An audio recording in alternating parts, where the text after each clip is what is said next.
जब अनुपमा को आर्यन का कातिल बता के कोठारी परिवार से निकाला गया तो उस वक्त अनुपमा के साथ साथ कई लोगों की जिंदगियां बदलने वाली। किसी की जिंदगी में दुखों का पहाड़ आने वाला था जिसे अनुपमा और राही, तो किसी की जिंदगी में सुख की खुशियां जिसे परी और राजा। अनुपमा के जाने के बाद ईशाना की चाल के चलते राजा आत्महत्या करने पर आ गया था, लेकिन परी राजा को समझाती है। ये दोनों दोस्त बनते हैं, उसके बाद इन्हें प्यार हो जाता है और ये दोनों एक दूसरे से शादी कर लेते हैं। लेकिन इनके शादी के पीछे छुपे हैं 3 काले राज। इस वक्त तक तोशु भी सट्टेबाजी में लग गया था और जुए में सारे पैसे हारने के बाद वो अपनी बीवी किंजल को दांव पे लगाता है और फिर कुछ ऐसा हुआ जो जानकर आपके होश उड़ जाएंगे। आखिर ये पूरी कहानी क्या है, आइए जानते हैं आज के एपिसोड में। कहानी की शुरुआत होती है राही से, जो कि बम्बई जाने के लिए बहुत ज्यादा एक्साइटेड थी और पैकिंग कर रही होती है। प्रेम राही को देखता है और बहुत ज्यादा खुश हो जाता है क्योंकि अनुपमा के जाने के बाद ये पहली बार था जब राही की आंखों में इतनी चमक थी। ये पहली बार था जब राही अपने सपनों के लिए उड़ान भरना चाहती थी। ये पहली बार था जब राही रसोई को छोड़कर,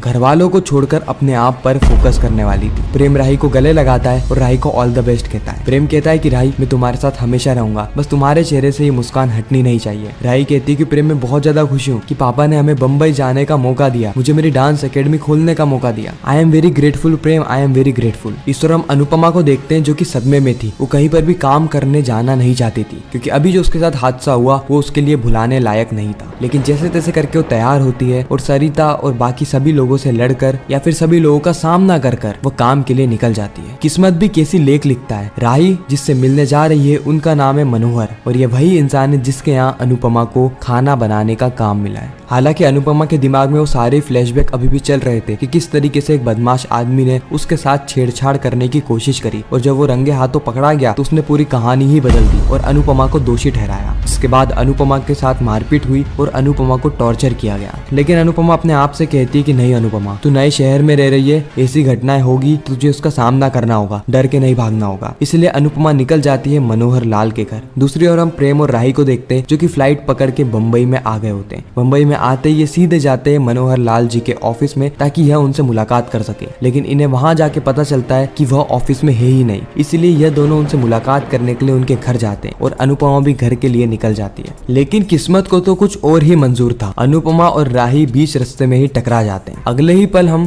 परी और राजा को देखते हैं जो कि शाह परिवार में आए होते हैं। मिलने नहीं बल्कि वजह बहुत ज्यादा गंभीर थी और बस कुछ ही पलों के अंदर हमें परी और राजा की शादी के वो 3 काले राजों के बारे में पता चलने वाला। इनके शाह परिवार में आने की वजह थी तोशु। हालांकि परी को तो इसके बारे में कोई भी भनक नहीं थी कि तोशु के साथ क्या हुआ है। ये तो राजा ही था जो कि परी को उसके मायके लेकर आया होता है। इसलिए परी तो बहुत खुश होती है, वो सभी लोगों से मिलती है, सभी लोगों से बातचीत करती है और राजा भी खुश होने का नाटक कर रहा होता है। लेकिन राजा को पता है कि तोशु ने क्या गुल खिलाया है। होता कुछ यूं है कि अनुपमा के जाने के बाद तोशु पूरी ही तरीके से बिगड़ चुका था। वह अनुपमा ही थी जो कि तोशु को कंट्रोल करके रखती थी, नहीं तो तोशु का दिमाग इतना सतरंगी था कि वह पहले ही शाह परिवार को बर्बाद कर देता। लेकिन अनुपमा के जाने के बाद भी वह रुकता नहीं है। वो काम वाम सब छोड़ देता है और सारे ही पैसे सट्टे में लगाने लगता है। वो उन पैसों का जुआ खेलता है इस उम्मीद से कि वो किसी दिन करोड़पति बन जाएगा और एक बड़े से बंगलों में रहेगा। लेकिन उसका सपना सपना ही रहने वाला था। राजा ये सारी ही चीजें जानता है, लेकिन फिर भी वो तोशु के पास आया था क्योंकि इस बार तोशु ने एक बहुत बड़ी गड़बड़ कर दी। इस बार जुए में पैसे ना होने के चलते उसने अपनी बीवी किंजल को ही दाव पे लगा दिया था और वह दाव हार गया। लेकिन अभी तक इसके बारे में घर में किसी को भी नहीं पता है। लेकिन जब वह गुंडे आएंगे जो कि किंजल को उठा के ले जाएंगे, उसी के बाद से ही सभी को इसके बारे में पता चलने वाला है। लेकिन इससे पहले ही वो राजा को कॉल करके मदद की गुहार लगाता है। इस वक्त तक तोशु के पास ऑप्शन था कि या तो वो अपनी बीवी दे दे या तो वो कुछ पैसे ला कर दे दे और महीने महीने इंस्टॉलमेंट चुकाता रहे। इसीलिए वह राजा से मदद मांगता है और कुछ पैसे की डिमांड करता है। अब राजा तो है ही भोला इंसान, इसीलिए वो पैसे लेके सीधे तोशु के पास आ जाता है। लेकिन तोशु यहाँ पर भी हरकत करता है। यह उन पैसों को कर्जा चुकाने की जगह और जुए में लगा देता है और वहाँ पर भी पैसे हार जाता है। अब हमें राजा का फ्लैशबैक बताया जाता है कि किस तरीके से अनुपमा के जाने के बाद कोठारी परिवार और शाह परिवार दोनों को ही सदमा लग गया था। कोठारी परिवार शाह परिवार से कोई भी रिश्ता नहीं रखना चाहता था, लेकिन राजा तो ईशानी से प्यार करता था। लेकिन यह सच से तो हम सभी लोग परिचित हैं कि ईशानी राजा से बिल्कुल भी प्यार नहीं करती थी। वह तो पाकी ही थी जिसके चलते ईशाना को राजा से प्यार करने का नाटक करना पड़ा। पाकी चाहती थी कि बिल्कुल राही की ही तरह उसकी बेटी ईशानी भी इस अमीर खानदान में चली जाए बहू बनकर, जिससे कि इनकी जो पैसे की टेंशन है वह भी खत्म होगी और यह लोग अपनी जिंदगी में आगे बढ़ेंगे। लेकिन ईशानी को राजा बिल्कुल भी पसंद नहीं था और यह बात तो सीधे आकर राजा को कह देती है साफ शब्दों में कि राजा, अगर तुम्हें मुझसे नफरत करनी है तो करो, लेकिन मैं तुम्हें यह बात बताना चाहती हूँ कि मैं तुमसे बिल्कुल भी प्यार नहीं करती। और इन सारी चीजों से राजा का दिल बुरी तरीके से टूट जाता है। राजा अपने आप को संभाल नहीं पाता है, वो सुसाइड करने की कगार पे पहुंच जाता है। और ये सारी बातें परी को पता थी और परी के अंदर भी कहीं ना कहीं राजा को लेकर फीलिंग्स थी, इसलिए वो राजा के पास जाती है, राजा को समझाती है और अपनी बहन के बारे में बताती है किस तरीके से उसकी बहन लालची है। उसने सिर्फ पैसे के चक्कर में ये सारी ही चीजें करी और अब जब उसका मन भर गया तो इन सारी चीजों से ऊपर उठ के आ गई। परी यहाँ पर राजा का सहारा बनती है, राजा को संभालती है, राजा को समझाती है। इस और राजा भी परी का सहारा बनता है, क्योंकि अनुपमा के जाने के बाद सबसे ज्यादा अगर किसी को दुख था तो वो परी थी, ना कि माही। माही और राही ने तो पूरी तरीके से अनुपमा से रिश्ता ही तोड़ लिया था। इन्होंने अनुपमा को अपनी माँ कहना भी बंद कर दिया। लेकिन इस और परी ने ऐसा बिल्कुल नहीं किया। उल्टा अनुपमा के अगले दिन घर में ना होने के चलते परी बहुत ज्यादा टेंशन में आ जाती है और अनुपमा को ढूंढने के लिए अंश के साथ निकल भी जाती है। बहुत जगह ढूंढने के बाद भी उसे अनुपमा नहीं मिलती है, जिससे वह भी एक तरीके से सदमे में पहुंच गई थी। इसलिए राजा और परी एक दूसरे को सपोर्ट करते हैं, एक दूसरे का समर्थन करते हैं और एक दूसरे के प्यार में पड़ जाते हैं और फिर यह एक दूसरे से शादी करने का भी डिसाइड करते हैं। जैसे ये सारी बातें ईशानी और पाखी को पता चलती है, पाखी ईशानी पे प्रेशर बनाती है कि वह राजा के पास जाए और उसे माफी मांगे। लेकिन ईशानी ऐसा बिल्कुल भी नहीं करती है, वह अपने ईगो को दाव पे नहीं लगाती है। और यही वो पल था जहाँ से पाखी और ईशाना के बीच में भी तू मैं होने लगती है। इस और परी और राजा एक दूसरे से शादी कर लेते हैं और अपने घर वालों को इसके बारे में बता देते हैं। हालांकि राजा के घर वाले अपने बहू के तौर पे परी को नहीं लाना चाहते थे, लेकिन वह पराग जैसे नहीं है, उनके लिए अपने बेटे की खुशियां सबसे बढ़कर है। इसलिए वह राजा के डिसीजन पे और ज्यादा खुश होते हैं और परी को अपने बहू के रूप में एक्सेप्ट कर लेते हैं। लेकिन अभी भी राजा की माता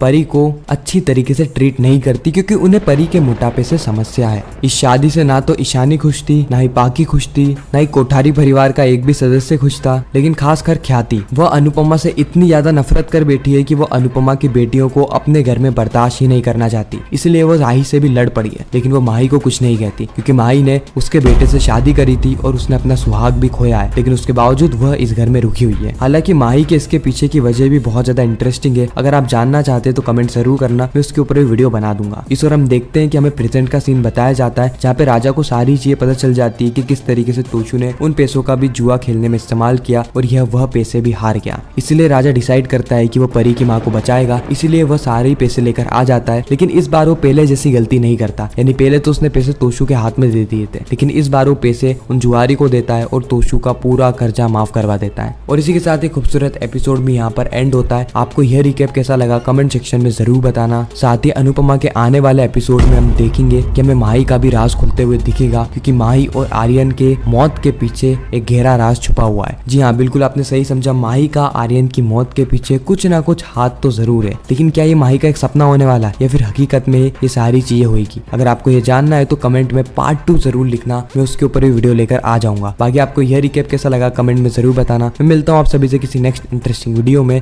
जब तक के लिए गुड बाय।